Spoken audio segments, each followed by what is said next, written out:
Antes de começar a estudar, é muito importante que a gente trace um plano para alcançar o nosso objetivo. E dentro desse plano tem que estar incluso o nosso cronograma de estudos, que é uma parte crucial para que dê tudo certo durante o ano. Muita gente tem muita dificuldade na hora de traçar esse cronograma, e é sobre isso que eu vou falar hoje.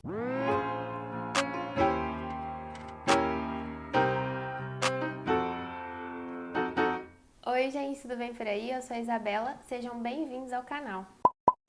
Eu sou vestibulanda de medicina, tô indo pro meu segundo ano de cursinho e eu estudo em casa desde o ano passado sozinha. No ano passado eu decidi estudar sozinha por causa da pandemia e nesse ano eu decidi continuar sozinha porque eu vi que eu me dei muito bem. E no ano passado eu criei vários cronogramas, alguns pontos deram certo, outros deram errado.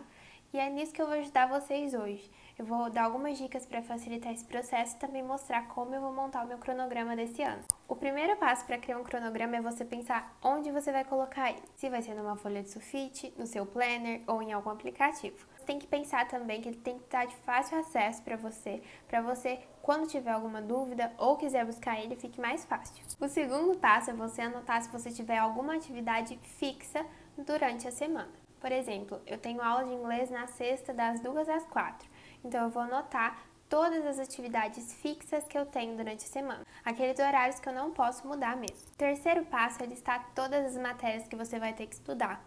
Por exemplo, matemática, química, física, biologia, você vai anotar todas mesmo. O quarto passo é você marcar aquelas matérias que você tem mais dificuldade. Então é só fazer um sinalzinho aí na frente para você saber que você tem mais dificuldade nelas e por isso você vai ter que estudar mais vezes ou se dedicar mais durante a semana. O quinto passo é você decidir os dias que você vai descansar e os dias que você vai estudar. Eu vou estudar de segunda a sábado até o meio-dia, mais ou menos, no meio do período. No período da tarde, no sábado e no domingo vão ser os meus dias de descanso. Aí você vai decidir de acordo com a sua rotina. Às vezes você prefere fazer simulado no domingo, ou às vezes você prefere fazer simulado no meio da semana. Aí você vê se você vai estudar a semana inteira, se você vai estudar o fim de semana ou não. Vai ficar de acordo com a sua rotina. O sexto passo é você decidir qual vai ser o seu horário de estudo. Por exemplo, eu pretendo começar a estudar às 8h30 e parar por volta das 6.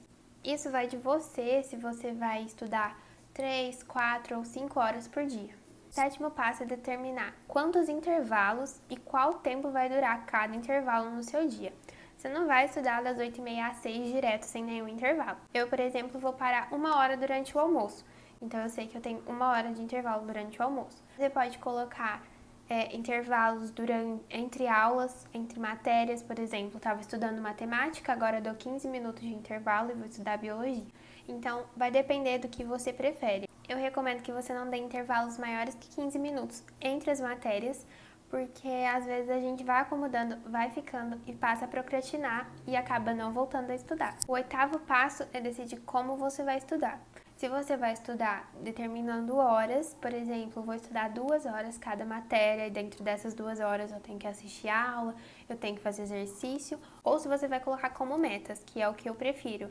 Colocar, por exemplo, eu tenho que assistir hoje 2 aulas de matemática, fazer 10 exercícios de cada assunto e pronto, aí eu terminei de estudar essa matéria. Então vai da sua preferência mesmo, se você quer colocar por tempo, se você quer colocar por meta.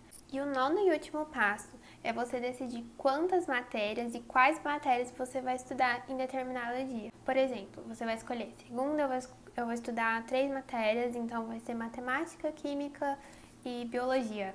Então você vai encaixar isso no seu cronograma já com todos os horários montados. E assim seu cronograma vai estar pronto. Agora eu vou dar umas dicas que podem facilitar ainda mais o uso do seu cronograma. Utilizar cores na formação do cronograma vai te ajudar muito na visualização. Pelo menos me ajuda muito, então eu tento colocar cada matéria de uma cor, os intervalos de outra.